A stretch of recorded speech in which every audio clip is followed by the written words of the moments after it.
la première partie du film. Et après, non, je sais pas. Ouais, le mandat est tranquille.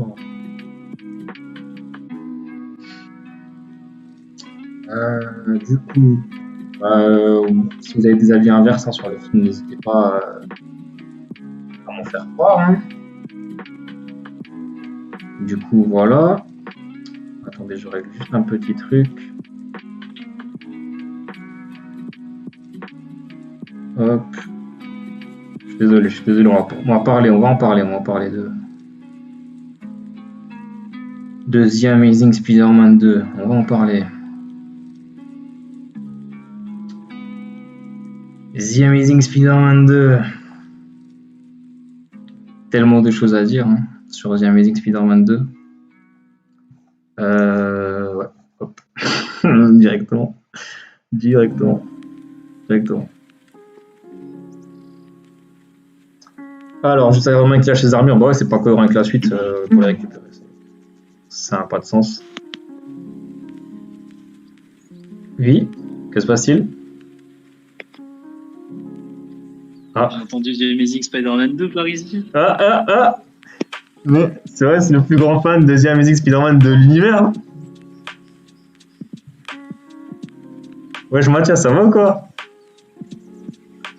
Il est con quoi, qu'est-ce qu'il fait? Pourquoi il parle pas? Bon ben, je vais commencer à parler s'il veut pas parler. Ah ouais, tellement de choses à dire. Bah, toutes les qualités que je mettais au premier, elles sont encore plus dans le 2. La relation Peter-Gwen est incroyable. Qui ne veut pas avoir cette relation avec une femme? Des amis, voyons. Sauf la partie Walmer, bien sûr. Electro est trop bien. Ça se moque de lui, parce que vas-y, ouais, Nino il est méchant parce que Spider-Man il a pas. Petit problème technique. Ouais, bah j'ai entendu ça. Tu peux pas être sur YouTube et sur le Discord en même temps. Ah. Vous savez que je t'entends pas là. Ah oui, putain, parce que je suis mute sur Discord. Attends, je suis con. Voilà, c'est bon. Là, tu m'entends.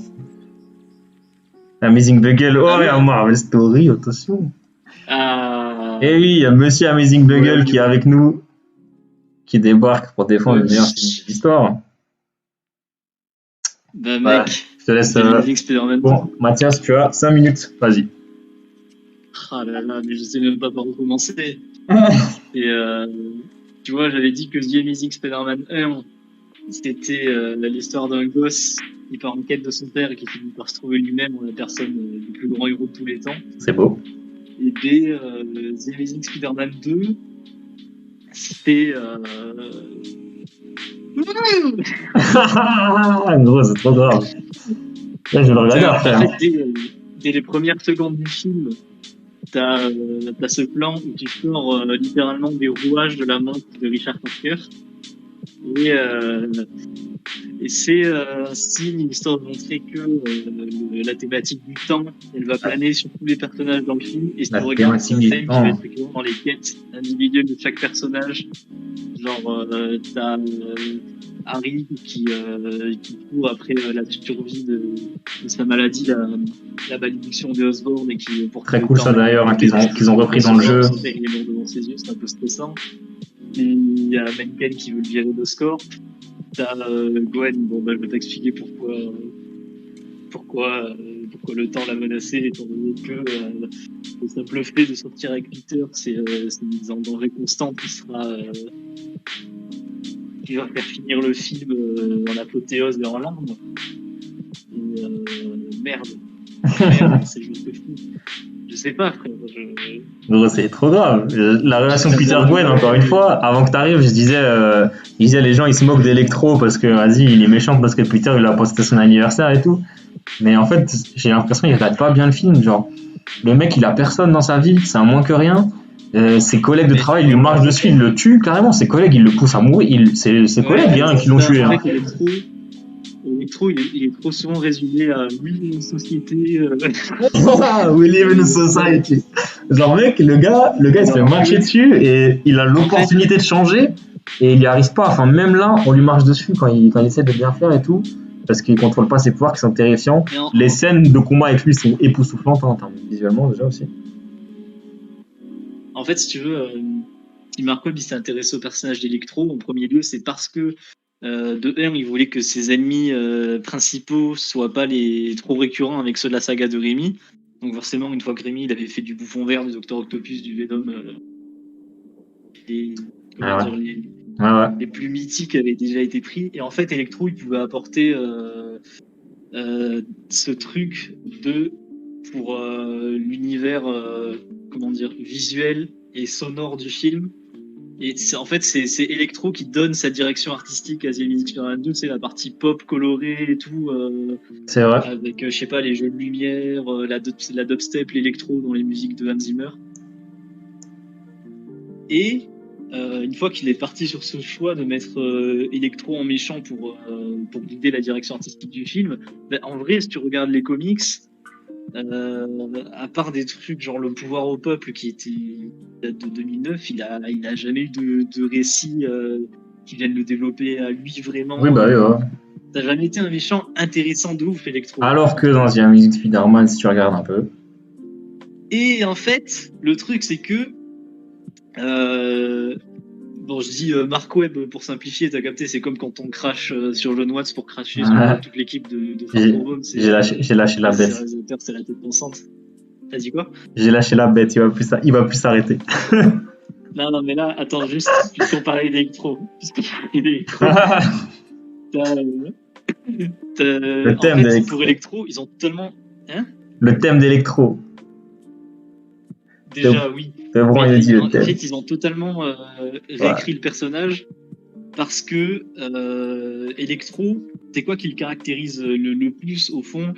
C'est juste que c'est un mec qui fait de l'électricité, tu vois. Oui. Et en fait, ils sont partis du thème de l'électricité et ils lui ont créé tout son développement. C'est-à-dire qu'au début, Max Dillon, c'est un mec qui vit dans l'ombre, quoi, comme tu l'as dit. C'est le mec, c'est il a rien, c'est un moins que rien. Et là, il a la lumière, vraiment, tu vois. Métaphoriquement et physiquement, il a la lumière et ça marche. Il se fait voler ses projets par ses patrons d'Oscorp, etc. Oui. Et en fait, le jour de son anniversaire, parce que c'est le jour de son anniversaire dans le film, effectivement, c'est un peu une renaissance pour lui parce que donc il acquiert ses pouvoirs, il devient Electro et tout. Et qu'est-ce que c'est le vrai objectif du méchant?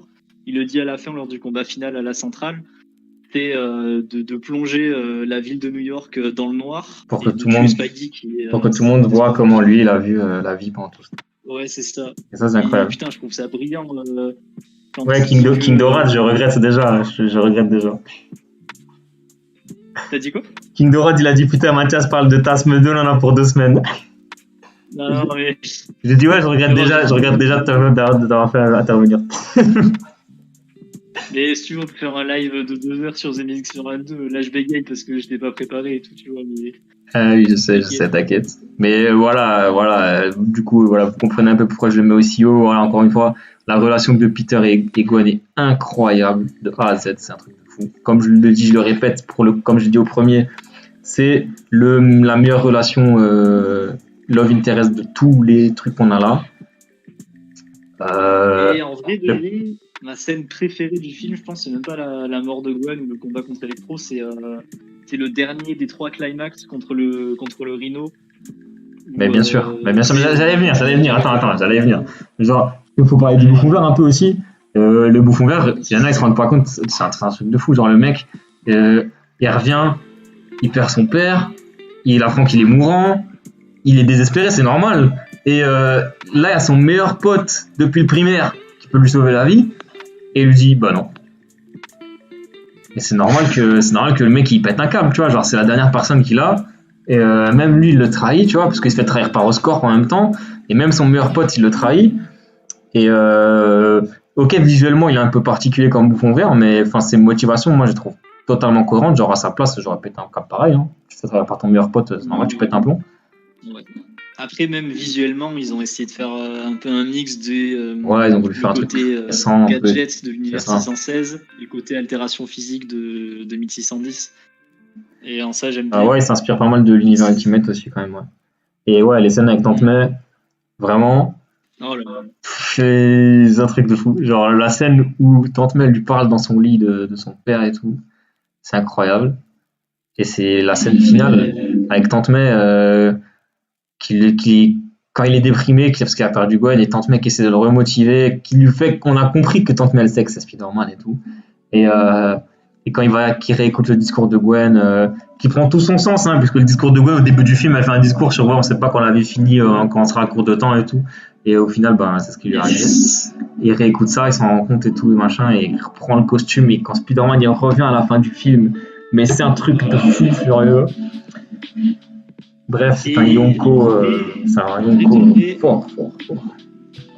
Même si on n'a pas eu, tu vois, tout le tasme univers que Sony, Marvel et tout voulait développer, je trouve que The Amazing Spider-Man 2, malgré le teasing des Sinister Six qui est ignoble, etc., c'est quand même cool de s'arrêter sur une note où, en fait, le message de la fin du combat contre le Rhino, c'est peu importe les épreuves que Peter devra affronter dans sa vie, tout ce qui entrave son bonheur en étant Spider-Man, il va jamais cesser d'embrasser ses responsabilités et de faire le bien autour de lui, tu vois. Exactement, parce que les responsabilités, c'est important pour Spider-Man, n'est-ce pas, toi, là?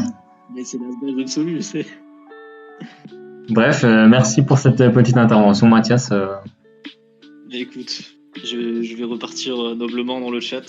Et puis un jour, on parlera peut-être plus profondément de ce film, puisque tu ne veux toujours pas ouvrir ta chaîne YouTube pour en parler.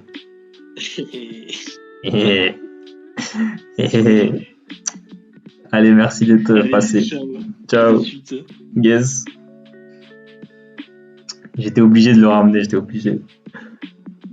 du coup, qu'est-ce qui s'est passé un peu dans le chat? Ouais, l'intrigue avec ses parents, c'est vrai qu'il continue d'explorer ça. Je redis un peu tout ce que j'ai dit pour le premier film. Hein.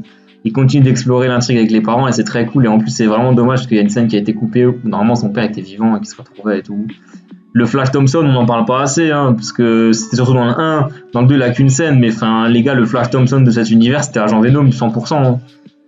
Mais on a été volé. Ouais, Eltonium, en fait, là, je parle des films et tout, mais vraiment, ma chaîne, moi, c'est vraiment plus les comics que je kiffe.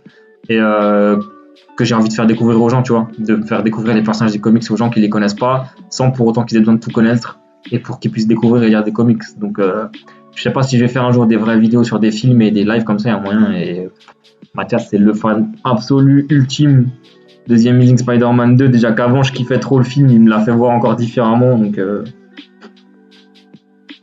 voilà.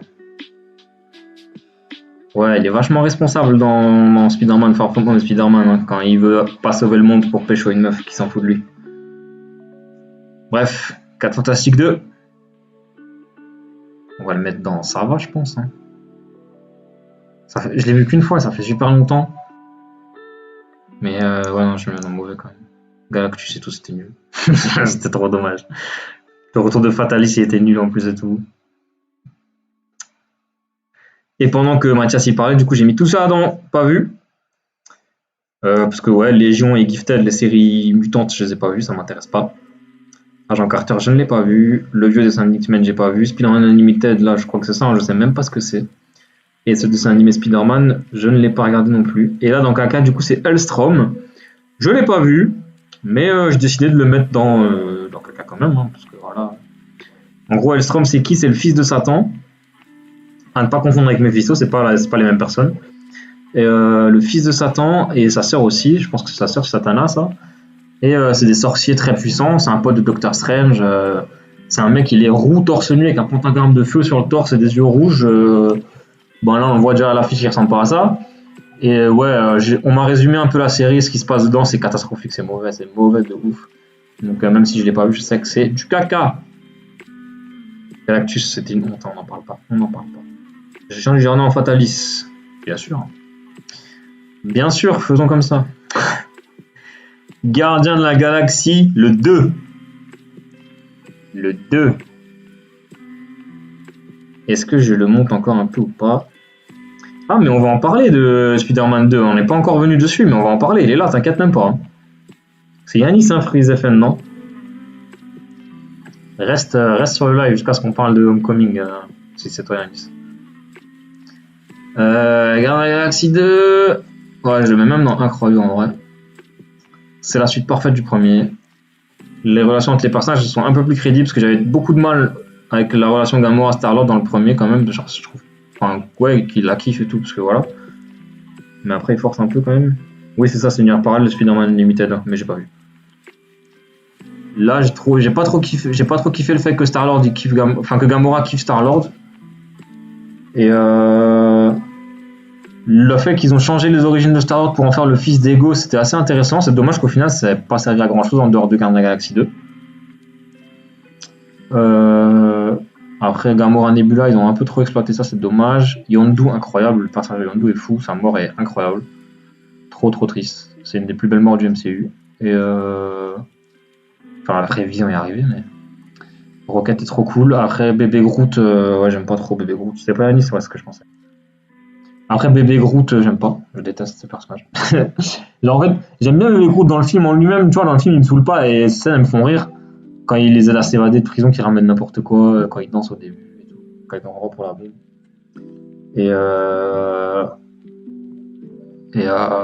Mais en fait j'aime pas tout le merch qu'ils ont fait autour de lui, tu vois. Ils ont fait Bébé Groot pour vendre, ça me saoule. Et c'est pour ça que je l'ai mis en très bon quand même au début. Et même dans les comics, après, ils ont fait Groot devenir Groot bébé, j'avais pas kiffé ça.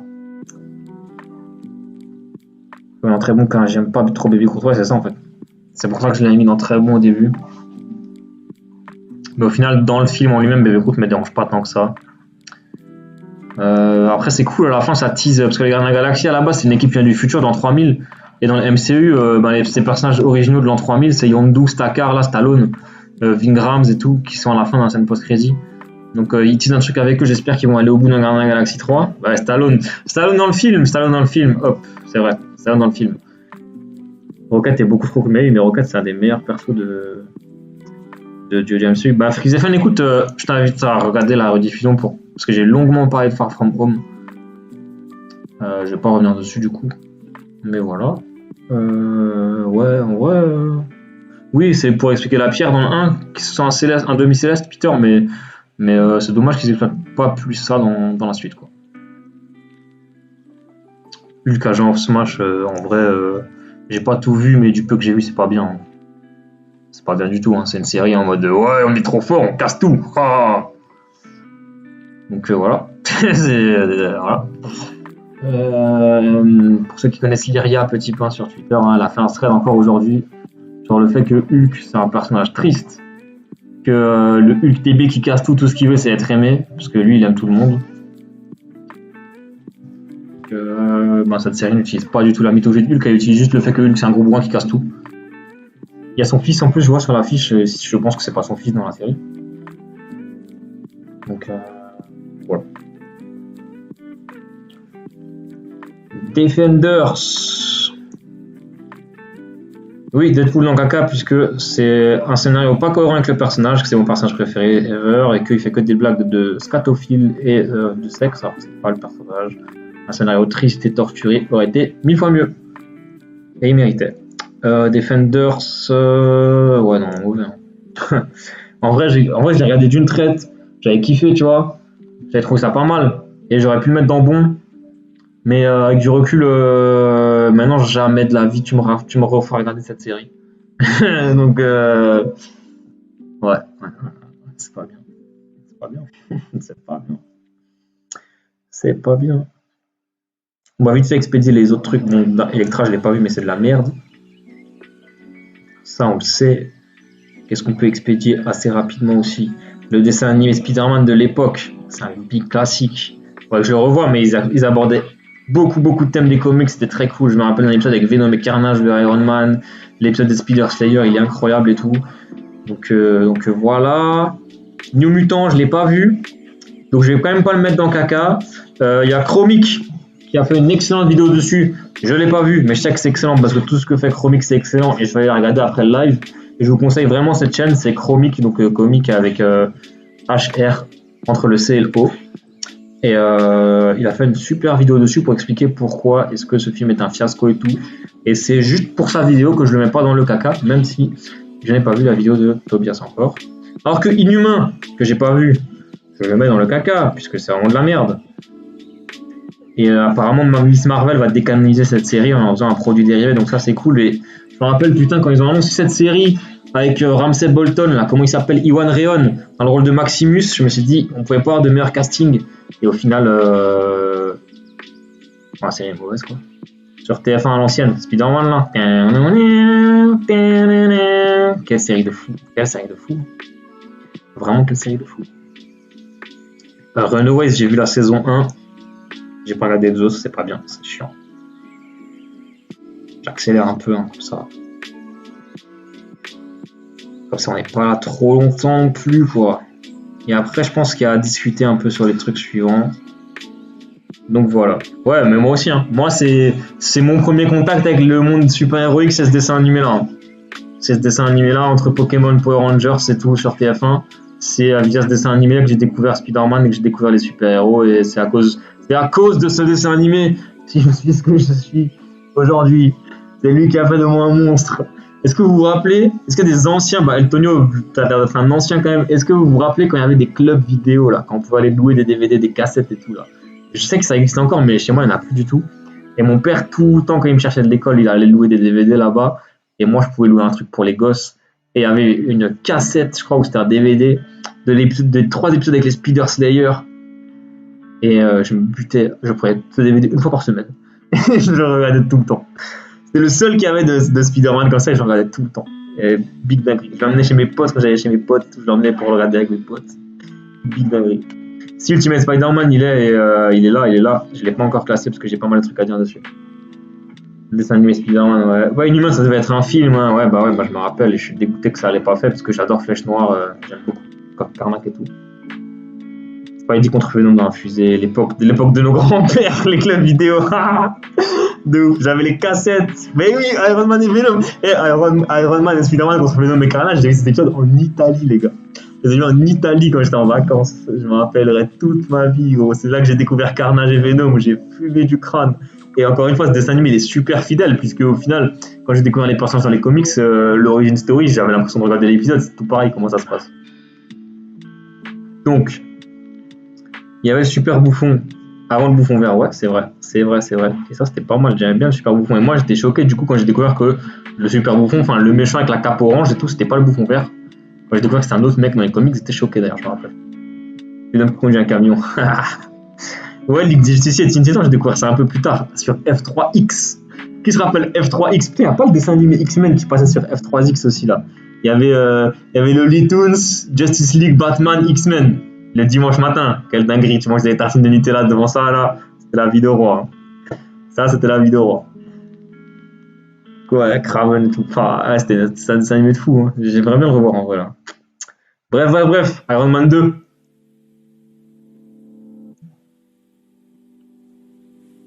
Aïe. Eh, Iron Man 2, je comprends pas, vous avez quoi contre ce film? Moi, je trouve qu'il est bien. Hein. Je sais pas pourquoi tout le monde dit c'est nul. Non, il est bien. Hein. Il reprend trop les codes de Tony MCU. Les scènes d'action sont cool. Il est bien ce film. Arrêtez, il est bien Iron Man 2. Il est bien. Hein. Moi, j'aime trop la scène de bagarre avec Iron Man et War Machine contre les drones là. Je veux mon perroquet. Il est cool, Vanko et tout. J'ai l'impression de me justifier comme si j'avais fait une bêtise et que je m'étais fait prendre en flag. Non, moi je kiffe. Hein. Moi je kiffe Iron Man 2. Je sais que beaucoup kiffent pas, mais il est bien, arrêtez. On est encore 40 sur live, ça fait plaisir de fou. Balancez des pouces bleus les potes, hein. Partagez, ramenez vos potes et tout. Et du coup, que pensez-vous d'Iron Man 2? Un film lambda, il est porté par Robert Downey Jr. Ouais, bah tu vois, moi je trouve qu'il est bien ce film. C'est une bonne suite et tout. C'est la recherche de son père et tout. La rivalité avec le père de Ranko, c'est pas mal. X-Men Evolution, ouais, mais il est pas dedans, X-Men Evolution, c'est ça que je parlais. Sur R3X qui a créé X23 et tout, ouais, c'était trop bien. Iron Man 2 exploite la quête de Tony pour découvrir les mystères de son daron, et ici on a les mystères des darons des héros. Voilà. Tony alcoolique et tout, mais oui, moi je trouve bien ce film.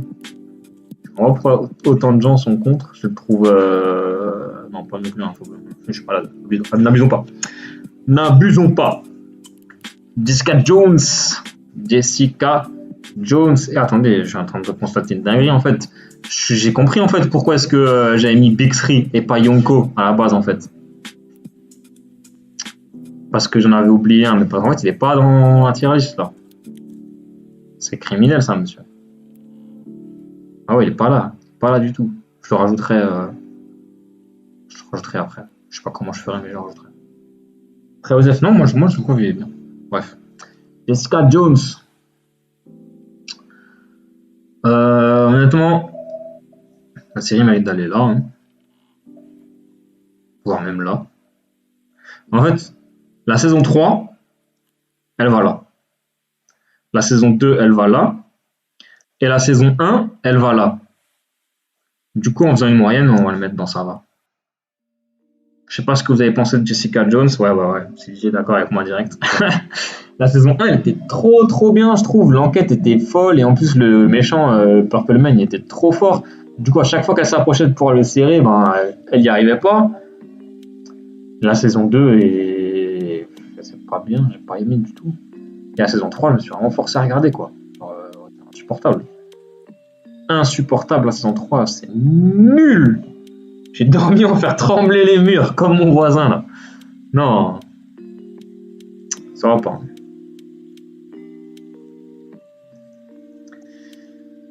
Ah, putain de merde.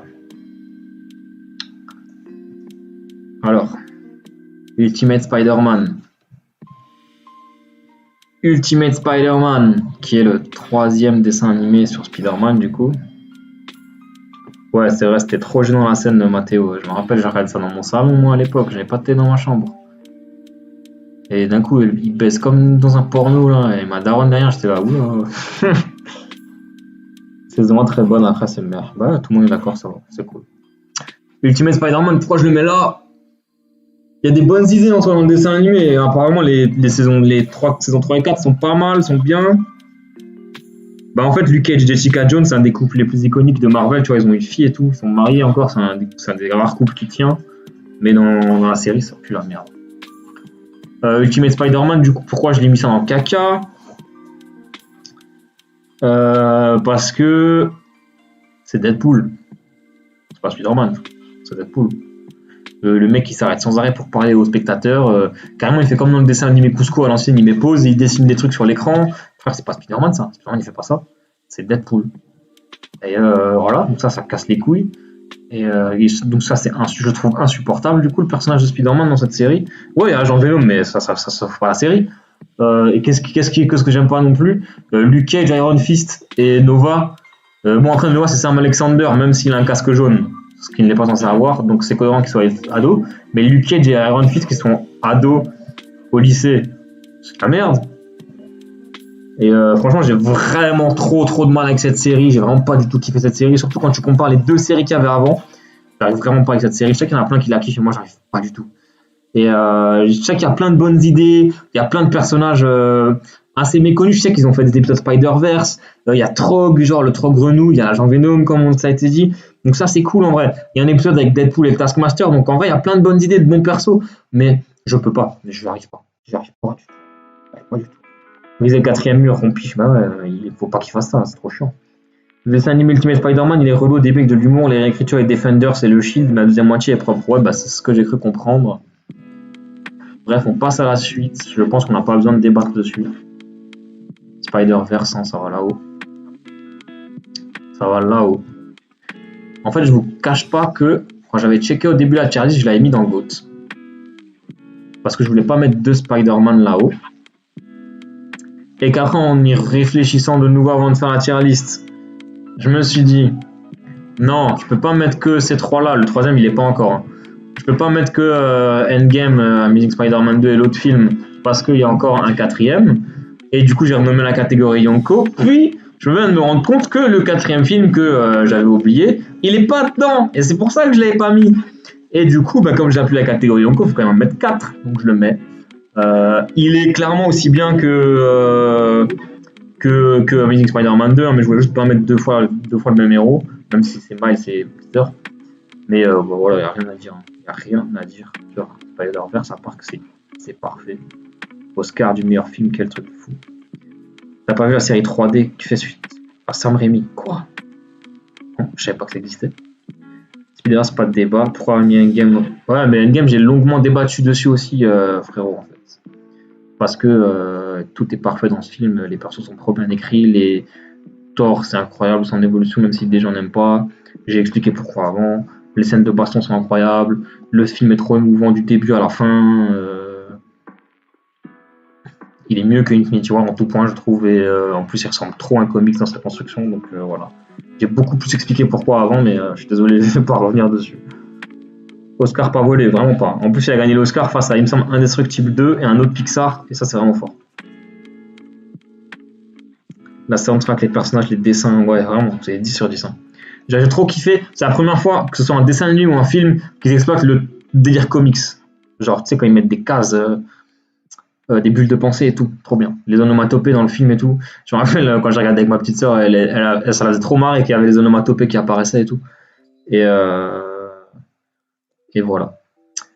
Qui est le quatrième Yonko? C'est Logan, en fait, à la base, que je voulais mettre. J'avais checké la tier list en amont et j'avais que 3 là-haut. Mais en fait, c'est parce qu'il n'y avait pas Logan. Et je me suis rendu compte avant. Je me suis dit, putain, Logan, en vrai, c'est un Yonko. Faut que je renomme Big 3 en Yonko pour mettre Logan. Mais en fait, il n'y a pas Logan. Mais Logan, fort. Ça va là-haut, Logan. Mais du coup, il n'est pas. Du coup, Spider-Verse lui pique la place. Mais Spider-Verse méritait clairement. C'est pour ça qu'à un moment, j'ai dit, putain, en vrai, Yonko, je vais devoir faire une catégorie à 5 trucs parce qu'il y en a un 5ème. Et c'était Spider-Verse. Mais voilà.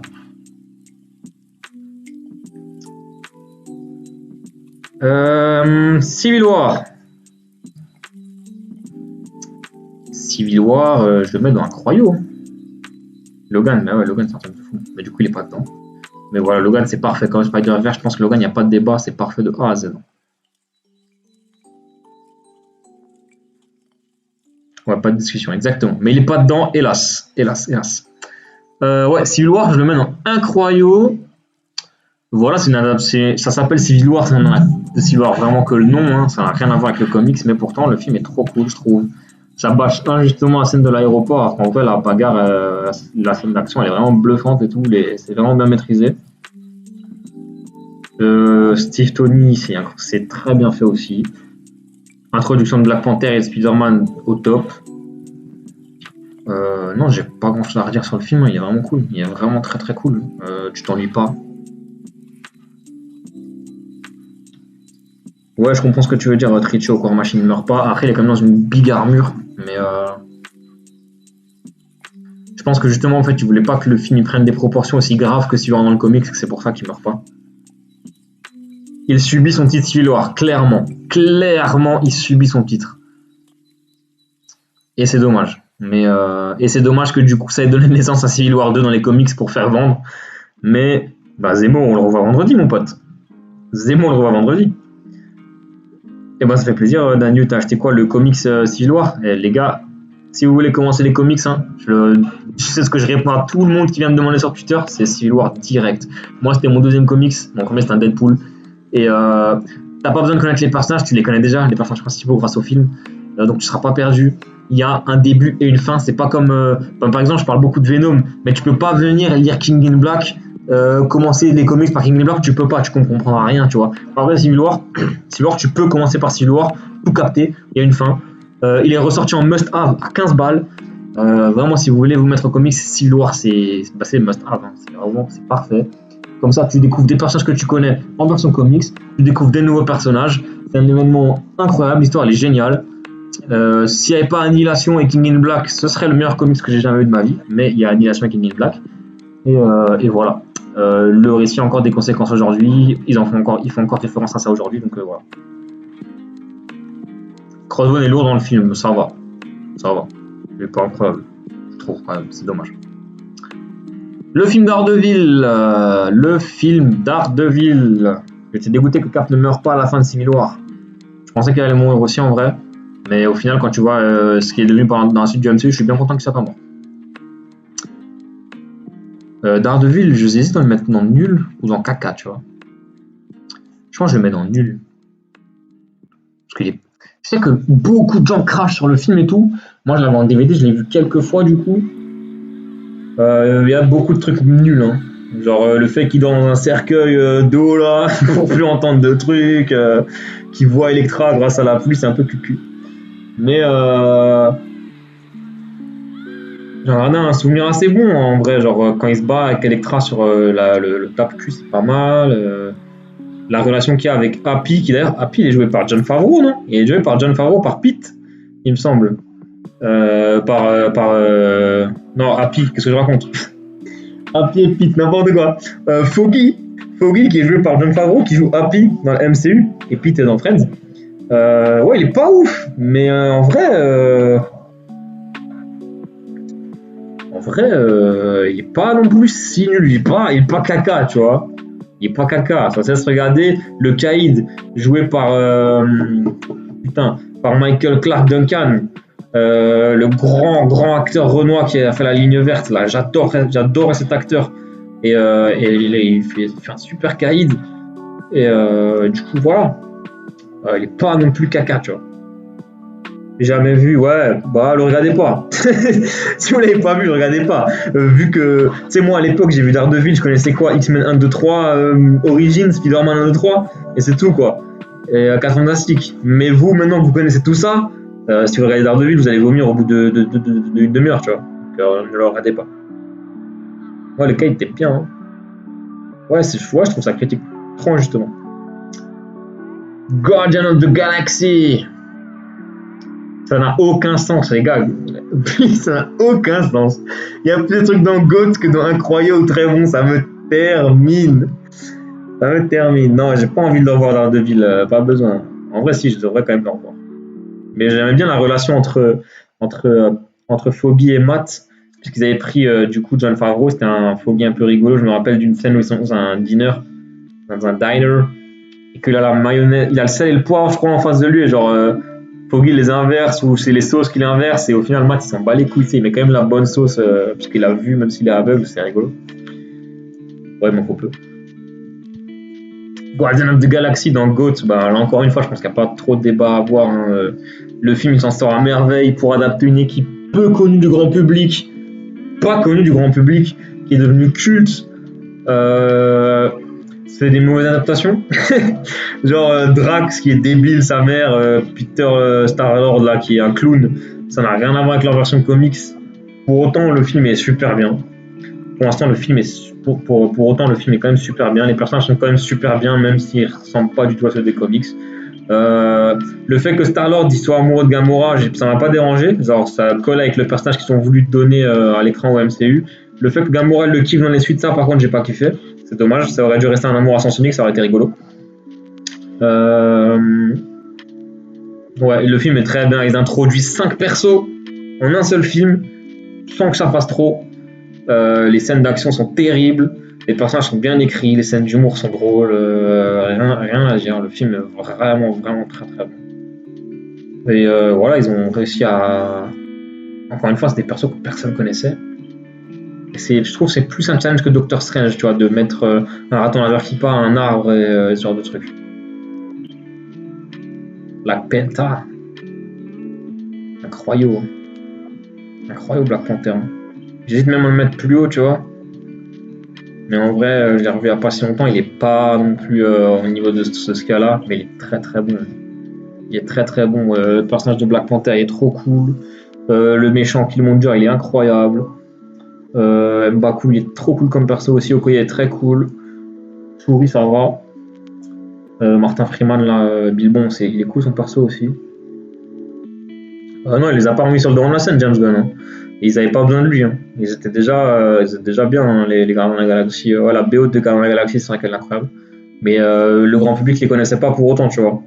Et en vrai de vrai, Captain America, Iron Man, Thor, c'était pas non plus les big stars de Marvel avant que les films ils les mettent sur le devant de la scène.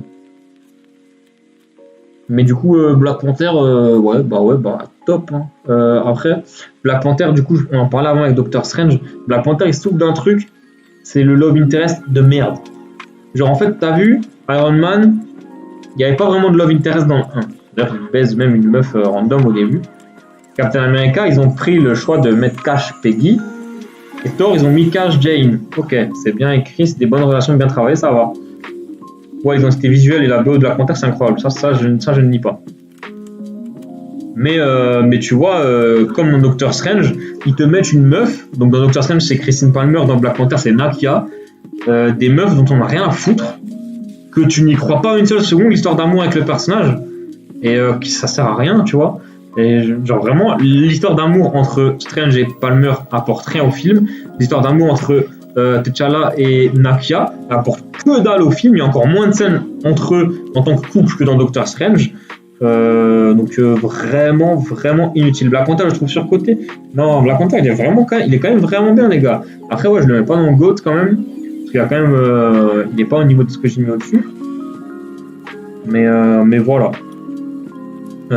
T'enlèves Nakia du film, je pense peut-être que je le mets dans le GOAT. Mais ouais, c'est vraiment dommage. Ils avaient aussi Andy Serkis, il est mort trop tôt, Klaus, c'est dommage.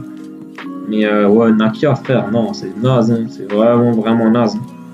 Genre, ça sert à rien, tu vois. Alors, tu prends Ant-Man and the Wasp, le Love Interest, il est cool, il est rigolo, il sert au film. Dans Ant-Man 1 aussi.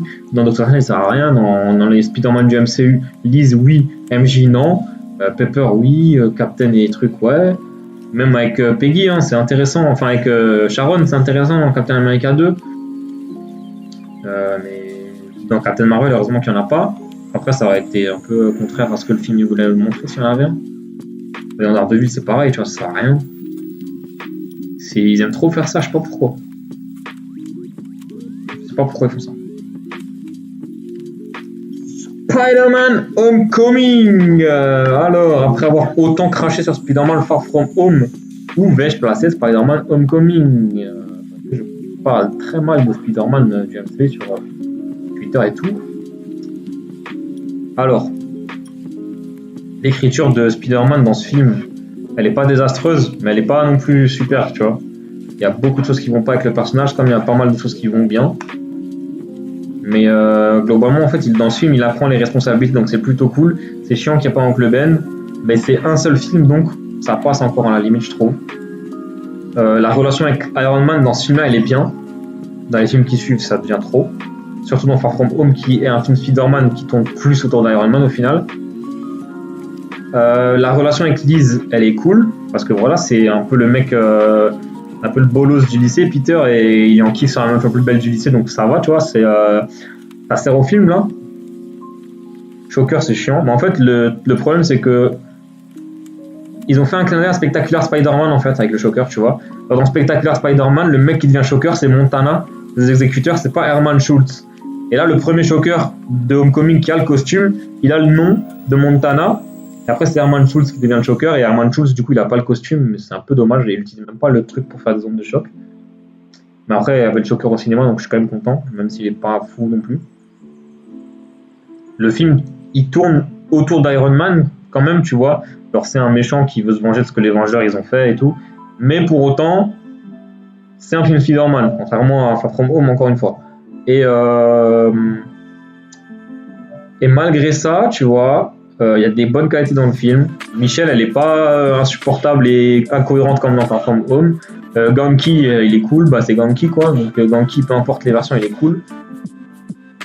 Et même Tante May au final, hein, tu vois, il y a des bonnes scènes avec Tante May, à part la scène post-crédit où elle découvre que c'est Spider-Man et oh putain, ça c'est nul. Mais Spider-Man Homecoming fait tellement de name dropping que le personnage principal en est un. Bah en vrai, Peter Parker dans Homecoming, il est pas si mal écrit que ça, je trouve. Et par contre, ouais, c'est ce que je reprochais à Far From Home. Il y a trop de name dropping. Il y a le rôdeur, il y a Silk, il y a Montana, du coup, comme dit. Il y a l'oncle de Miles Morales qui fait une référence au fait qu'il y a Miles Morales dans le MCU. Donc, bon, ça, c'est du teasing pour bien plus tard, donc ça va. Mais il y a beaucoup trop de name dropping dans ce film. Pour autant, pour introduire Oncle Ben au début du film, ils ont fait une scène où Peter fait un cauchemar et la mort de son oncle Tony qui va arriver à ce moment-là. Ils auraient dû faire ça, mais ils l'ont pas fait. Pour autant, le personnage, en même temps, Michael Keaton, c'est un acteur de fou. Le personnage du vautour est très bon. C'est un des meilleurs méchants du MCU, tu vois. Même si il en veut pas à Spider-Man et qu'il en veut aux Avengers, au système héroïque plutôt en fait. Ça c'est cool. En même temps, des bons méchants, j'ai envie de te dire, c'est pas trop dur parce que la plupart ils sont juste le méchant. Alors, ceux qui se démarquent, c'est quoi? C'est Killmonger, c'est Thanos, Killmonger, ouais.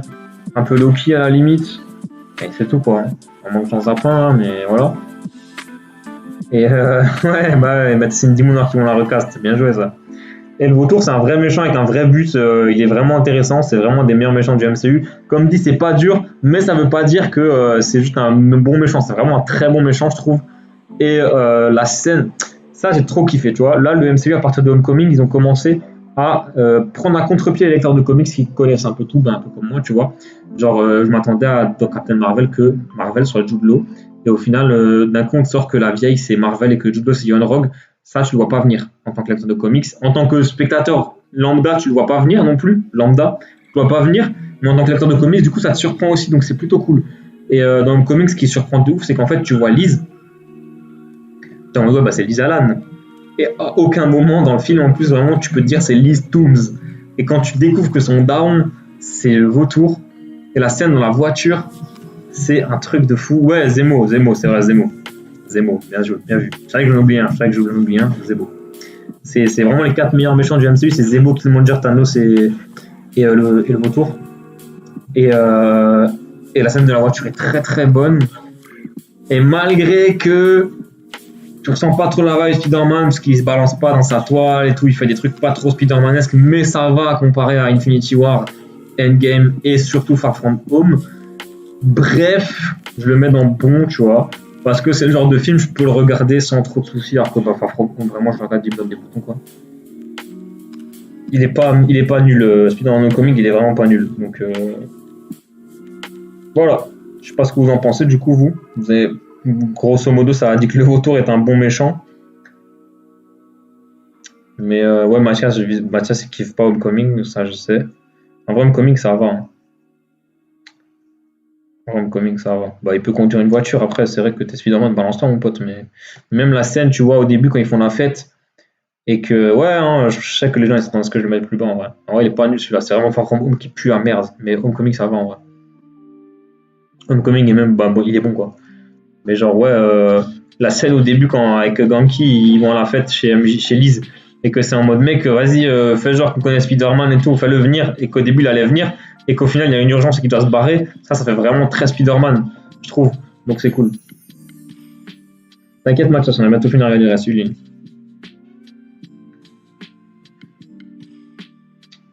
Ouais, bon, moi, je trouve meilleur qu'Iron Man 3, du coup, tu vois. J'ai mieux Iron Man 3, j'ai mieux vraiment.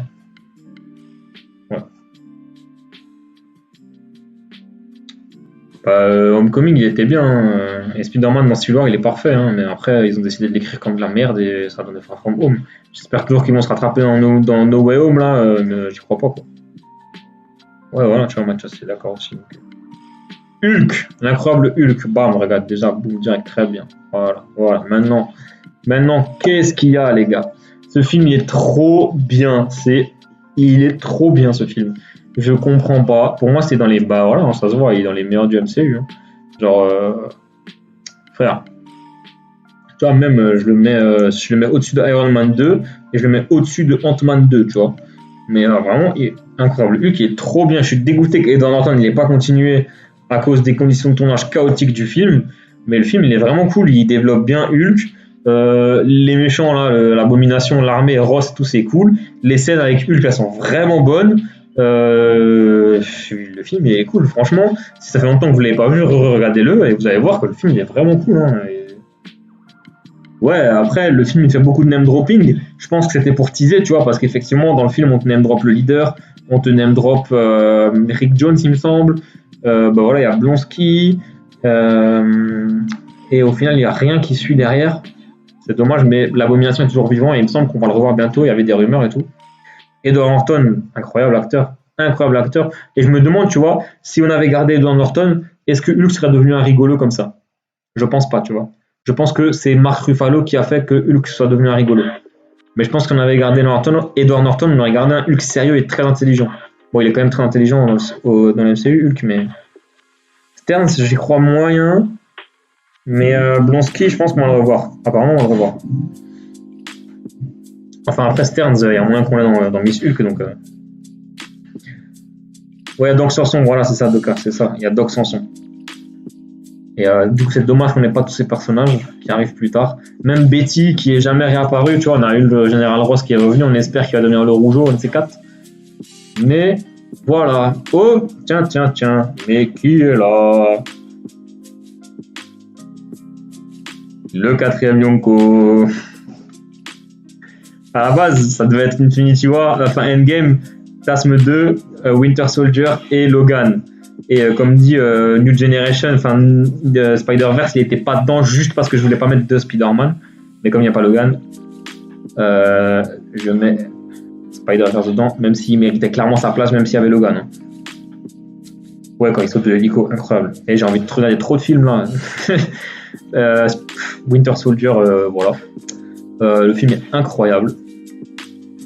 Le MCU qui s'essaye à un autre genre, plus du genre thriller et tout, c'est trop bien. C'est vraiment un des tout meilleurs films. Franchement, honnêtement, s'il n'y avait pas Endgame qui existait, c'était le meilleur film du MCU pour moi, même meilleur que Infinity War. Après, il y a Endgame qui est, en plus d'être un très bon film, je trouve que c'est le big impact émotionnel et tout. Mais Winter Soldier, je le mets encore deuxième du MCU, c'est un truc de fou. Le film, il est incroyable. Tous les personnages sont trop bien écrits, même le fait qu'ils essayent de faire Renault et Steve avec son présent en s'en sortir avec une nouvelle meuf, c'est cool. L'introduction du Faucon, elle est trop bien. Bucky, trop bien. Et si à nouveau vous avez regardé ma vidéo Bucky, okay, Captain Hiver, blablabla, qui est sorti avant, bon, il y a plus de vues normalement, hein, vous moquez pas. Et ça reprend vraiment l'histoire du comics. Ça, c'est trop cool. Et comme je le dis dans la vidéo, l'histoire du comics, c'est un putain de classique. C'est un des meilleurs films du MCU. Et chapeau, vraiment, ils ont fait un big prouesse pour cracher un peu dessus. C'est dommage que Alexander Pierce, qui est dans les comics le bras droit, l'homme de confiance de Nick Fury, ce soit un méchant à une taupe de l'Hydra et un vieil homme dans le MCU, et pas l'agent secret trop stylé, trop fort des comics. Les scènes de combat, c'est vrai, les scènes de combat sans effets spéciaux, les scènes de combat sont folles et tout. Il y a vraiment moyen que je regarde juste après, parce que depuis que j'ai fait la vidéo sur Bucky, je veux revoir le film, et là ça me sauce encore plus. Le combat contre Batroc est incroyable, ouais, c'est vrai, il y a Batroc. Les gars, dans le film, il y a Batroc, juste pour ça, il doit aller encore plus haut que les autres, parce qu'il y a Batroc, wesh. C'est un truc de fou. Et voilà, Alexander Pierce, c'est un bon méchant, ouais, et ce film est fou, hein. Il n'y a pas à tergiverser 1000 ans dessus. Thor, remets du nom. Je suis désolé, mais vraiment. Déjà, qu'est-ce qui se passe avec les sourcils de Chris Hemsworth dans ce film? Son visage, il est pas normal, il n'y a pas de sourcils, frère. Le film, en vrai, il est bien, tu vois. Genre, le début à Asgard et à Jotunheim, c'est bien. Quand il découvre un peu la Terre, c'est bien. Quand il s'infiltre dans... Putain, c'est vrai qu'il n'y a pas trop de retour dans Falcon, c'est incroyable. Quand il s'infiltre dans la base là, du Shield pour récupérer son marteau, c'est stylé. Quand j'ai vu qu'il y avait Hawkeye, j'étais comme un ouf. Même s'il fait rien, tu vois, c'était cool. Mais au final, le reste du film, c'est pas bien, genre. Genre Loki qui envoie le destructeur qui détruit l'avion au Nouveau-Mexique et tout, tu te fais chier. Vraiment, Thor, c'est le genre de film, je galère, j'ai trop du mal à le revoir aujourd'hui, je me fais chier devant de ouf, tu vois. Avant Endgame, j'ai fait un rewatch des 23 films du MCU. Thor, ça a vraiment été dur à revoir. Et Thor 2, c'est un peu un unpopular opinion.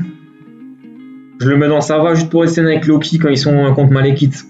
Genre, tu sais, quand ils font genre quand ils sont alliés, et puis en fait, qu'ils font genre qu'ils sont plus alliés, que Loki lui coupe la main à Thor et tout. J'avais beaucoup kiffé ces scènes quand il s'évade d'Asgard aussi. J'ai trouvé ça pas mal. Donc je le mets là. Après, sinon, en vrai, ouais, non, je vais mettre.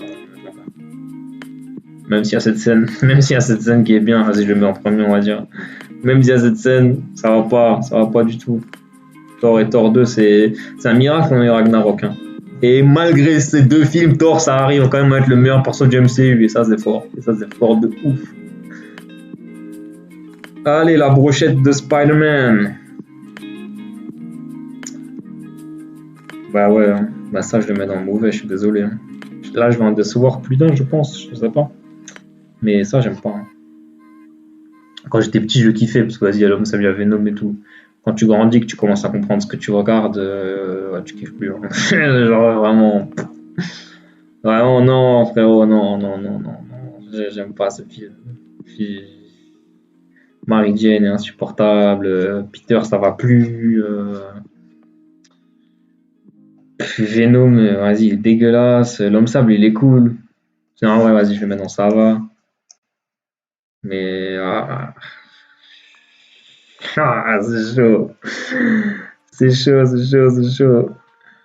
Ah, ce film, ça va pas. Ce film, ça va pas. Spider-Man 3 est pas si nul. Ouais, en vrai, il est pas si nul. Je vais mettre dans ça va. En vrai, je vais mettre dans ça va. Et maintenant, on va faire le big avis contraire. Ou Marc Coach. Le big avis contraire. Je pense que je le mets là. Je vous explique. Calmez-vous, calmez-vous. Je vous explique. Ce film, je l'allais voir au cinéma. J'étais jeune, très jeune. Je devais avoir 10 ans, peut-être moins, tu vois. Peter qui roule des pelles à Gwen dans sa femme, je me rappelle même pas. Ouais, du coup, je suis allé voir très jeune au cinéma, ce film. Et quand le Dr Octopus il fait exploser ces trucs là, ça m'avait fait rep. Et je crois que j'avais fermé les yeux et tout. Bref, j'étais avec mon daron. Et du coup, mon daron il a décidé, ouais, je te l'achète pas en DVD.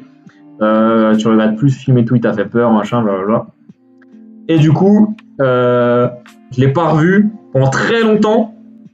Et quand j'étais petit, du coup, j'avais pas le DVD, donc je pouvais pas le revoir. Ensuite, sont sortis les Amazing Spider-Man. Du coup, j'étais en mode, bah, ça sert à rien de revoir les anciens, puisque maintenant ils comptent plus. Donc, j'ai toujours pas regardé. Après, sont sortis les Spider-Man du MCU, donc j'étais en mode, ça sert à rien de revoir Spider-Man et The Amazing Spider-Man, puisque maintenant il y a Spider-Man Home. Et au final, ben voilà, hein, je n'ai pas aimé Spider-Man du MCU, donc je suis retourné vers les anciens films Spider-Man, surtout les Amazing du coup. Et ouais, il y a un an comme ça, je me suis dit, vas-y, il faut quand même que je remate une fois les vieux films Spider-Man, ça fait longtemps. Je me suis rematé le 1, qui a été un pur kiff. Et j'ai du coup regardé le 2 pour la deuxième fois, il y a 6-7 mois, je crois. Et en fait, je comprends pas pourquoi autant de gens trouvent qu'il est si bien, ce film. Je sais que pour énormément de gens, c'est le meilleur film Spider-Man. Doctor Octopus, c'est un bon méchant, oui. Alfred Molina est bon, mais je trouve que Bouffon Vert, il est 1000 fois mieux. Enfin, j'abuse avec 1000 fois mieux, mais je trouve que le Bouffon est bien mieux. La scène du train, avec la foule qui l'aide, qui garde le secret de son identité, elle est incroyable. Ça, je ne dis pas. Pour autant, toute la partie où il n'a pas ses pouvoirs, j'arrive pas. J'arrive pas. Genre, ouais, il pourrait battre Octopus assez vite, mais genre, j'arrive pas. En fait, genre, avant, il y a FreezeFN qui l'a dit. Quand il jette son costume à la poubelle et qu'il veut plus être Spider-Man, ça, en vrai, ça va, on va dire, puisque dans les films là, ils incitent énormément sur de grands pouvoirs impliquent de grandes responsabilités. Il a plus de grands pouvoirs, donc il a plus de grandes responsabilités. C'est ça qui se dit. En soi, c'est pas illogique et Spider-Man lui a appris tellement de choses que maintenant qu'il peut en être libéré, tu vois, il veut vivre sa vie à fond. Donc ça, je suis d'accord. Mais, pour autant, quand tu vois un mec se faire tabasser dans la rue, que t'as été Spider-Man, même si tu l'es plus, tu laisses pas. Genre là, c'est même pas en mode, il voit un mec se faire tabasser, il appelle des secours, il panique, tu vois. S'il voit un mec se faire tabasser, il le regarde et il part en souriant en mode, ah putain, j'ai plus besoin de le sauver. Frérot, c'est pas parce que t'as plus de pouvoir que tu dois être un connard, quoi. Et cette scène-là, j'ai beaucoup de mal avec cette scène, énormément de mal avec cette scène, elle me gâche limite le film. Mais à part ça, le film est bien, hein. Le film est bien, mais Spider-Man 1, je trouve 1000 fois mieux. Enfin, 1000 fois, encore une fois, j'abuse, mais Spider-Man 1, je trouve mieux. Il est très bien. Spider-Man 2, voilà, il est en très bon, il est très bien. Mais pour moi, il n'est pas meilleur que le 1, et je sais que c'est un big unpopular opinion, mais voilà. Non, mais même en dehors de cette scène, tu vois, je chipote peut-être, mais même en dehors de cette scène, je trouve que le film, il est pas non plus génialissime. Genre, il est très bien, hein, mais Spider-Man 1, il est mieux. Oui, il sauve le gosse de l'incendie et tout, c'est bien. Encore heureux qu'il fait ça, putain. Mes frères, il laisse un mec se faire tabasser, il rigole, quoi. Encore heureux qu'il sauve le gosse de l'incendie après et tout, mais... Et comme dit, hein, je comprends qu'il arrête d'être Spider-Man, qu'il profite pour vivre sa vie, mais ça. Le propos du film, c'est un héros en chacun de nous, comme dit Dante Mec, quand Peter sauve une fille d'un incendie, il a littéralement les capacités physiques du spectateur. Oui, bah oui. Mais je sais pas. Genre, ouais, je sais que c'est une populaire opinion, mais j'ai trouvé très bien le film, mais pas. Enfin, celui-là, il était beaucoup mieux, quoi. Donc voilà, je suis désolé. The Spectacular Spider-Man. Ça, c'est trop. Ça. Quel dessin animé de fou. Les dessins animés, il est incroyable, les gars. Et sur Netflix, il y a une vingtaine d'épisodes. Allez le regarder après le live. Enfin, d'abord, vous regardez ma vidéo si vous l'avez pas vu, la vidéo sur Bucky. Et après, vous allez regarder ça. Le dessin animé est trop bien. Il adapte à merveille la mythologie de Spider-Man, tous les personnages les plus connus. Non, mais oui, je suis d'accord avec vos avis sur Spider-Man 2. Je ne dis pas le contraire, mais voilà. Moi, il va vraiment très bon. Vous ne me ferez pas changer d'avis. Revoir le film plusieurs fois pourra me faire changer d'avis, mais là, actuellement, je le mets là.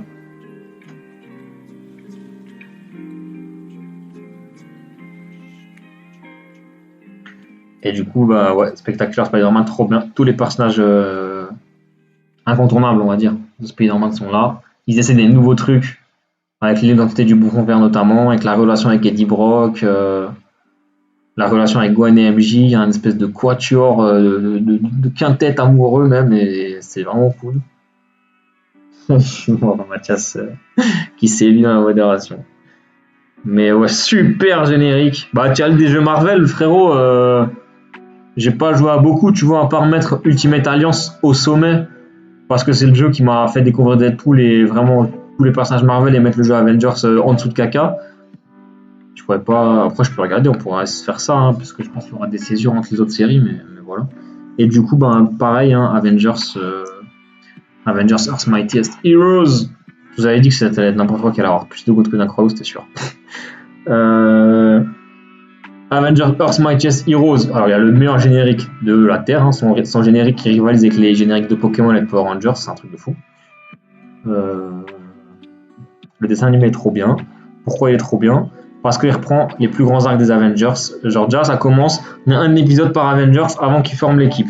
Ils forment l'équipe selon Évasion, qui est un arc des comics qui a formé les Avengers qu'on connaît aujourd'hui. Il y a le manoir sous assaut avec les maîtres du mal. Il y a des combats contre Loki, des combats contre Kang. L'équipe des Avengers, c'est Iron Man, Thor, Hulk, Captain America, la Guêpe, Ant-Man et Hawkeye. Donc, c'est les fondateurs, moins les deux personnages mutants, mais à cette époque-là, il n'y avait déjà plus les mutants dans les trucs Marvel. Donc, il n'y a pas Wanda et Pietro. Et ils sont vite rejoints par Black Panther. Et dans la saison 2, il y a Secret Invasion qui commence, et là ils te foutent Miss Marvel, ils te foutent Yellow Jacket, ils te foutent les 4 Fantastiques, ils te foutent les Gardiens de la Galaxie. Et voilà, comme il dit Jérémy, il y a tellement de trucs, tellement de persos, c'est incroyable. Il y a tellement de méchants de comics aussi, enfin vraiment, c'est un comics animé, c'est un truc de fou. Ce dessin animé, il est sur Disney+, il y a 2 saisons, je ne saurais que vous le recommander 1000 fois si vous ne l'avez pas vu. Il est incroyable. Donc voilà, une tier list des comics. Ouais, frérot, les comics depuis 1941, là, Namor, on n'a pas fini. Les events, il y a moyen, mais j'ai pas tout lu. L'équipe change souvent, mais oui, mais c'est ça qui est trop bien. Les New Avengers contre Kang et tout, c'est trop bien. Avengers Uno. Alors, en vrai, j'hésite même à me mettre dans très bon. Non, je vais me mettre en très bon. Vraiment très bon. Avengers. Alors, en fait, tu vois, Avengers, il souffre des suites. Genre, en soi, il est grave bien. Mais les vieux films du MCU, je sais pas, ils ont caché un peu des séries Netflix, tu vois, t'as des moments de longueur où il se passe pas grand chose et tout. Et Avengers 2, 3, 4, ils sont tellement supérieurs à Avengers 1. Genre, ok, c'est stylé, c'est la première fois qu'ils se réunissent, mais même la scène de bataille, au final, je la trouve plus spectaculaire que ça. Il y a plein de moments dans le film que je trouve un peu longs et tout, notamment au début. Le film est très bien quand même, mais ouais, je sais pas. Ah oui, Yonko. Ouais, je sais qu'il y en a beaucoup qui l'adorent. Moi, j'ai quand même un peu du mal en vrai avec le film. Enfin, genre, il est très bien, mais tu vois, c'est pas le genre de film que je regarderais. Dites-vous, plus je les mets haut les films, plus je peux les regarder souvent, genre à haute fréquence. Et en plus, Winter Soldier, ça fait longtemps que je l'ai pas vu. Donc voilà. Mais genre ceux-là, les 3 premiers, je peux les regarder tous les mois sans problème. Même ceux-là, en vrai, je peux les regarder souvent. Mais Avengers, je pourrais pas le regarder beaucoup, tu vois. Je peux le regarder une fois par an, peut-être, mais. Il souffre de sa suite, on est d'accord. Moi, je sais qu'il y en a beaucoup qui allaient le mettre plus haut. Mais ouais, moi je le mets là, genre. Voilà. Pour les raisons que j'ai citées. Punisher.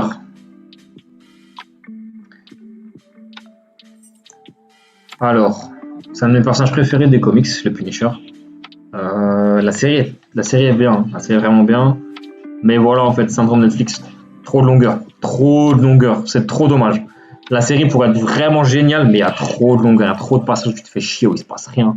Notamment avec Russo. Tous les trucs à fond, généralement ça va, tu vois, mais il y a trop de passages avec Russo où il se passe rien. Avec Pilgrim dans la saison 2 où il se passe rien.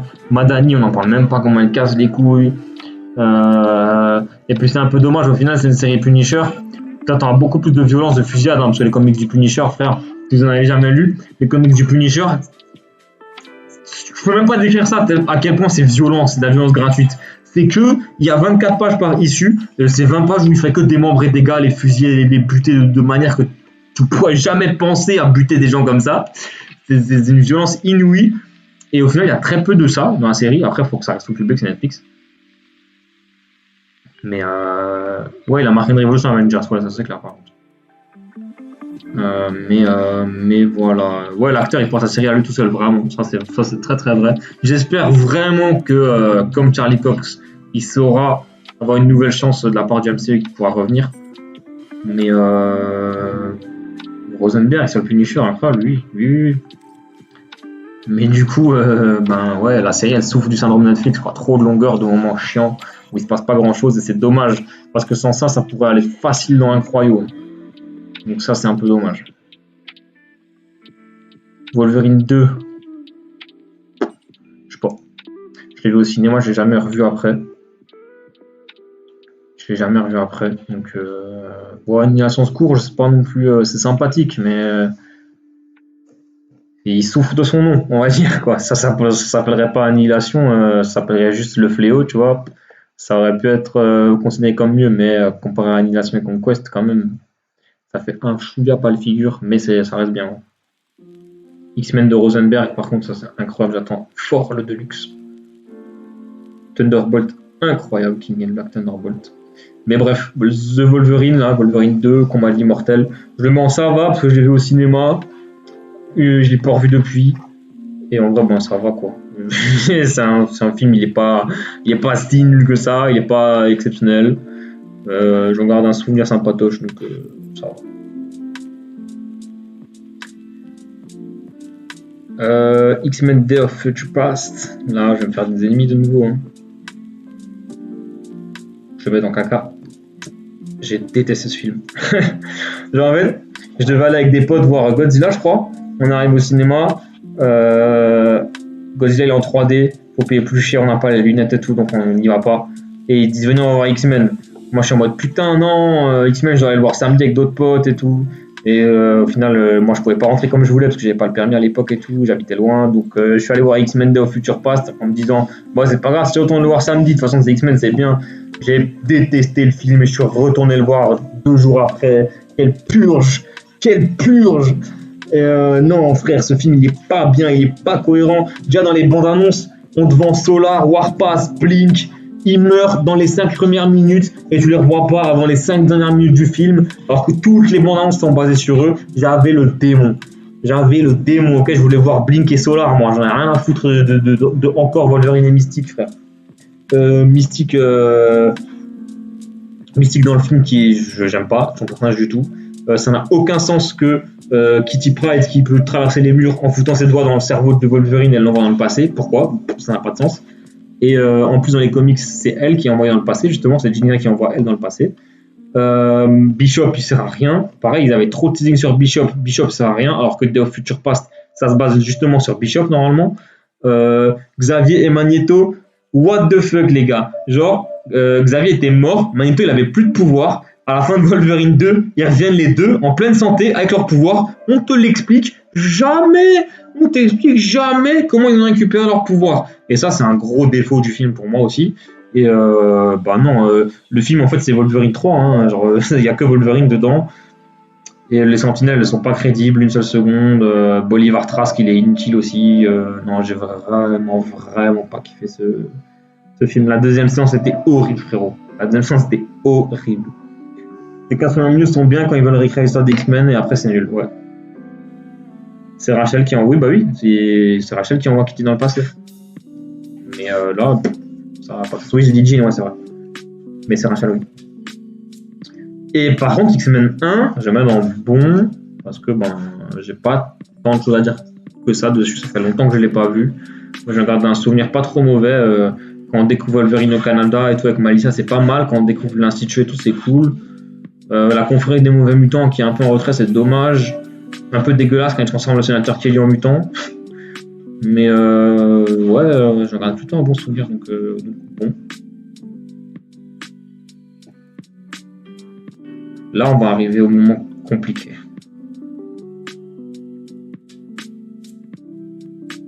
Ah oui, ouais. Les X-Men, j'ai du mal. Je connais moins bien l'histoire des X-Men. Il fallait pas mettre Bishop dans le film et dans les teasings alors. En soi, ce film pue la merde. Le scénario pue la merde.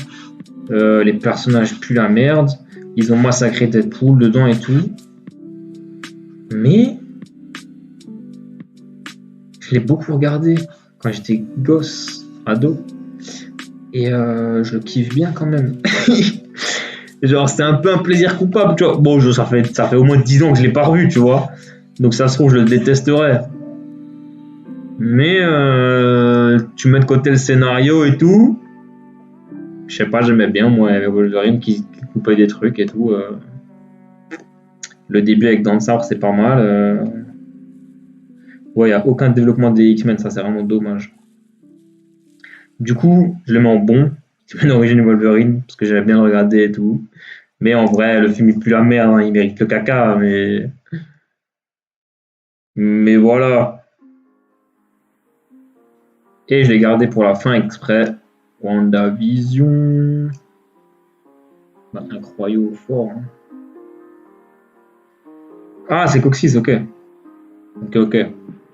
Oui, bah oui, du coup, oui, je sais que toi tu maîtrises bien les X-Men. Moi, j'ai toujours été plus Avengers. Mais je rattrape mon retard. Mais voilà, donc dans la tier list de base, il y avait une case Guilty Pleasure. Et en fait, je l'avais laissé, mais au final, je mettais que ce film-là dedans. Donc, je me suis dit, j'enlève, tant pis, tu vois. Et je t'expliquerai pourquoi je le mets là. Mais vas-y, vous pouvez me juger en vrai. Ça, c'est vraiment là. Ça, c'est la honte de la tier list. En vrai. Ah bah, en fait, genre, vous aimez bien aussi, donc ça va. Et puis, WandaVision, voilà, j'ai fait 8 lives pour expliquer à quel point j'ai kiffé. Le final de la série, contrairement à beaucoup, ne m'a pas du tout déçu. Les scènes avec les guerres, avec Dansar, c'est ça que je parlais, le début est cool. Le début est cool du film, vraiment. Et même, ils reprennent assez fidèlement le X-Men Origins Wolverine, le comics, même s'ils font de Dansar son frère et tout. Ça, c'est un peu ça, il n'y a pas ça dans les comics en vrai. Mais c'est sympa, c'est pas bête dans le film. Juste dommage que Dansar soit inexistant dans les films X-Men après. Enfin, avant. Moi justement j'ai pas pris de clim moi dans la fin de WandaVision parce que Pietro je savais, hein, je l'avais dit depuis le début que c'était pas du multivers et tout, je m'attendais. J'ai eu ce que je voulais voir en fait dans la fin. Genre je suis déçu qu'on n'ait pas eu le programme aérospatial ou le gros caméo en vrai, mais le final était quand même cool donc ça va. Et du coup voilà, je le mets dans un croyau quand même. Parce que je l'avais pas quand même au niveau de tout ça. Même si j'ai vraiment kiffé. Voilà. En vrai, je suis déçu parce qu'il me semblait vraiment qu'il y avait Blade et tout. Genre, bon, en vrai, je vous le cache pas, hein, j'aurais mis Blade 1 dans Ça va et Blade 2 et 3 dans Pas vu. Donc, au final, c'est pas une grosse perte. C'est dommage qu'il n'y a pas Cloak et Dagger. Je l'aurais mis dans Bon. Logan, je l'aurais mis dans Yonko, voilà. Et c'est bizarre qu'il n'y a pas Logan parce qu'il y a quand même Dark Phoenix et tout. Et puis voilà, hein, on a fait le tour. Je posterai la Twitter. Je posterai la tier list demain sur Twitter. Il y a le lien de la tier list dans la bio du live, si vous voulez la faire aussi, et comme ça vous pourrez m'envoyer les vôtres sous mon tweet, sous ma tier list. ouais, moi aussi Freeze, hein. Ça vraiment ça me rend ouf. Genre moi pour moi c'était évident que c'était pas ça. Et dès le premier épisode où on le voit, et même en plus après quand il y a Agatha qui dit Tsagata all along là, la chanson, pour moi c'était sûr que c'était pas ça, c'est X-Men 1. X-Men 2 on l'a fait déjà. Il est là. Oui, mais bon après le film Captain America années 80, je les aurais mis dans pas vu, tu vois. Mais j'en avais une autre avec un peu plus de dessins animés et tout, bon c'est pas grave. Et ouais, après les tout vieux trucs, j'ai pas 150 ans, donc les tout vieux trucs je les ai pas vus, hein. Donc voilà. Mais ouais, il me semblait qu'il y avait des Blades. Mais du coup voilà, je vous en mettrai le lien. On était encore une trentaine là, donc c'était super, hein. Merci à tous ceux qui sont restés, même à ceux qui n'ont pas beaucoup participé ou ceux qui n'ont pas participé, parce qu'il n'y avait pas 30 personnes dans le chat, mais c'était cool quand même. Merci à tous ceux qui sont restés, parce que là, waouh, putain, on a quand même fait 3 heures de live. Donc voilà, je posterai la tier list demain.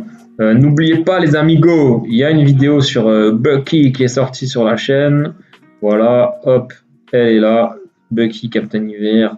De quoi tout savoir sur le personnage avant que, sa version comics avant Falcon et Winter Soldier, pour savoir un peu qu'est-ce qui peut nous attendre ou pas, qu'est-ce qu'on n'a pas eu au cinéma, qu'est-ce qu'on a eu. C'est assez intéressant, c'est un cas assez intéressant, la comparaison comics MCU de Bucky, je trouve.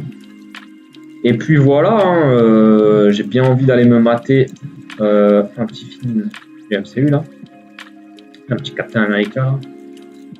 Mais voilà, merci encore à ceux qui étaient là, et puis à la prochaine les amis. Merci à ceux qui ont kiffé le live et tout, ça fait plaisir de voir qu'il y a toujours des gens au rendez-vous. On se retrouve bien évidemment vendredi prochain à 18h pour le dossier 8 sur le Faucon, et à partir de samedi pour les débriefs de Falcon and Winter Soldier. On sera normalement avec Guy, toujours encore de Marvel Story, et Tobias de Chromic pour cette première review de Falcon and Winter Soldier. Après, les invités, normalement, ils tourneront plutôt plus souvent que sur WandaVision. On avait toujours Guy et Ous. Et voilà, bah écoute, tu m'enverras ça, Coxis, hein. On va regarder ça. Et voilà, merci à tous d'avoir suivi. Et puis bonne nuit, bonne soirée les gars. Ciao ciao.